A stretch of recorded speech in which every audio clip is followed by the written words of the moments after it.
اور اسے اسلام کے خلاف یا اسلام کے بغض میں جو لوگ یہاں پر مبتلا ہیں یا جو ادارے ہیں وہ اسے بہت زیادہ استعمال کر رہے ہیں، وہ یہ ہے کہ اسلام اور مسلمان دونوں ہمارے لیے خطرہ ہیں، مستقبل میں ہمارے دشمن ہیں۔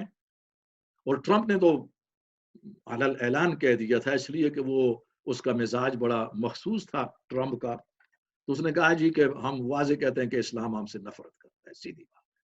اس نے یہ کہا کہ یہی بات ہمارے سب کے سب جو میرے مخالف ہیں، دوسری پارٹیاں ہیں، نجی محفلوں میں یہ کہتے ہیں، علل اعلان کوئی نہیں کہتا، میں علل اعلان کہہ رہا ہوں، سیدھی جو بات۔ یہ ہمارے لیے بہت بڑا چیلنج ہے۔ اب میں آگے بیان کروں گا کہ ہم اس چیلنج سے بے خبر ہیں اور ہمارا اسلامی رویہ کیا ہونا چاہیے۔ ہمارے اس سرکل کا اصل مقصد یہی ہے۔ اس سلسلے میں کچھ ہم سے ایسے کام سرزد ہوئے جن کا میں سرسری طور پر ذکر کرنا چاہوں گا کہ جس سے ہمیں اور زیادہ نقصان ہوا یہاں پر، بجائے اس کے کہ ہمارے وجود کا فائدہ ہوگا اور ہم ساری غلط فہمیوں کو دور کرتے، ایسا نہ ہو سکا۔ یہاں پر ایک میں کہوں گا کہ اہم ترین مرحلہ ہماری آزمائش کا یہ رشدی کیس تھا 1988 میں۔ ہم میں سے بہت سے لوگ بعد میں آئے ہیں اور بہت سے ہماری طرح اس وقت موجود تھے جو پرانے لوگوں میں سے ہیں، کہ رشدی کی کتاب کے خلاف مسلمانوں نے پوری دنیا میں اور خصوصاً یورپ کے اندر اور اس کے اندر بھی بالخصوص جو برطانیہ کے اندر ہم لوگوں نے احتجاج کیا تھا، یہ یہاں کے مزاج، یہاں کے جو نورمز ہیں احتجاج کرنے کے، کام کرنے کے، اس کے بالکل خلاف تھا۔ اور وہ قرون وسطیٰ کے اندر جو مسلمانوں کے خلاف غلط فہمیاں تھی کہ یہ طاقت پر یقین رکھتے ہیں، دلیل پر نہیں، دلیل ان کے پاس نہیں ہے، اس غلط فہمی کو مزید تقویت ملی ہمارے طرز عمل سے۔ اس کا فائدہ تو زیرو بھی نہیں ہوا جو ہمارے احتجاجات تھے، زیرو فائدہ بھی نہ ہو سکا، لیکن اس کے نقصانات اتنے زیادہ ہیں کہ اگر میں گننے شروع کر دوں تو میرے سمیت آپ سب کو دل کا دورہ پڑ جائے گا۔ اپنے ہوش میں ہم نہیں رہ سکیں گے کہ اس کے نقصانات کتنے ہوش ربا اور کتنے خوفناک مرتب ہوتے رہے ہیں۔ حالانکہ ہم جانتے تھے ہمارے اندر ایسے لوگ موجود تھے کہ جنہوں نے تمام مساجد کو، اماموں کو اور ان کو یہ کہا کہ یہ طرز عمل اختیار نہ کریں۔ ایک کتاب کے جیسے چند سو یا چند ہزار آدمی پڑھتے، اور یہاں کے اس کے بعد یہاں کے اخبارات نے بھی یہ کہا تھا کہ یہ ناکام کتاب تھی، یعنی وہ ایک ناول تھا رشدی کا، اور وہ اپنی زبان اور ادب کے لحاظ سے بھی ناقص تھا اور اپنی بحث کے لحاظ سے بھی یہ خود ہی اپنی موت مر جاتا۔ مگر ہمارے پوری دنیا میں احتجاجات نے اسے کروڑوں نہیں اربوں تک پہنچایا۔ پھر وہ جو اس کے اندر جو کچھ بھی لکھا ہوا تھا وہ سب لوگوں تک پہنچا، وہ جتنا بھی گن تھا، اور اس نے اس کو ابھارنے کی کوشش کی تھی۔ تو یہ ایک ٹیسٹ کیس تھا ہمارے ایمان کا اور ہمارے تحمل کا۔ چونکہ ہماری تربیت یہ نہیں تھی، ہم بھی اور عرب بھی سب کے سب ایموشنل تھے، جذباتی مخلوق ہیں، یہی جذبات لے کر ہم یہاں پر آئے، اور ہمیں یہ بتایا گیا کہ جب بھی پیغمبر کی توہین ہو تو فوراً بھڑک پڑو۔ اس کو ہم اپنی خوبی سمجھتے ہیں۔ اور میں نے پیچھے اپنے لیکچر کے اندر جب فرانس کے اندر جو واقعہ ہوا 2 ماہ پہلے، پچھلے سال فرانس کے اندر حال ہی میں، اور اس میں پھر دوبارہ خاکے سامنے آئے، وہ ایک ٹیچر کو جذباتی نوجوان نے قتل کر دیا، مسلمان نے۔ تو یہ چیزیں اپنے لیکچر کے اندر میں نے ثابت کیا تھا، اس کا نہ اسلام سے تعلق ہے۔ اسلام اور قرآن اور پیغمبر تو بہت بلند ہیں، اس کا تعلق تو سرے سے انسانیت کے ساتھ بھی نہیں ہے جو ہم کر رہے ہیں، لیکن ہم اس کو بہت بڑی خوبی سمجھتے ہیں، بہت بڑی خوبی، پیغمبر کے نام پر بھڑکنا اور آگے بڑھنا اور مار دینا، اور قہر درویش بر جانے درویش، جو درویش فقیر کا جو قہر غصہ ہوتا ہے وہ فقیر خود پر نکلتا ہے، کسی اور پر تو نہیں اتار سکتا۔ ہمارا معاملہ بھی ایسا ہے، اور جب بھی ہم کہتے ہیں نقصان اپنا ہی ہوتا ہے مسلمانوں کا، اپنی ہی املاک کا حامی مرتے ہیں، کسی اور کو کچھ نہیں کر سکتے۔ اس لیے آج اس بات کی ضرورت ہے کہ مسلمانوں کو حقائق کی طرف لایا جائے، اور مسلمانوں کے اندر بھی کارلائل، مائیکل ہارٹ، برنارڈ شاء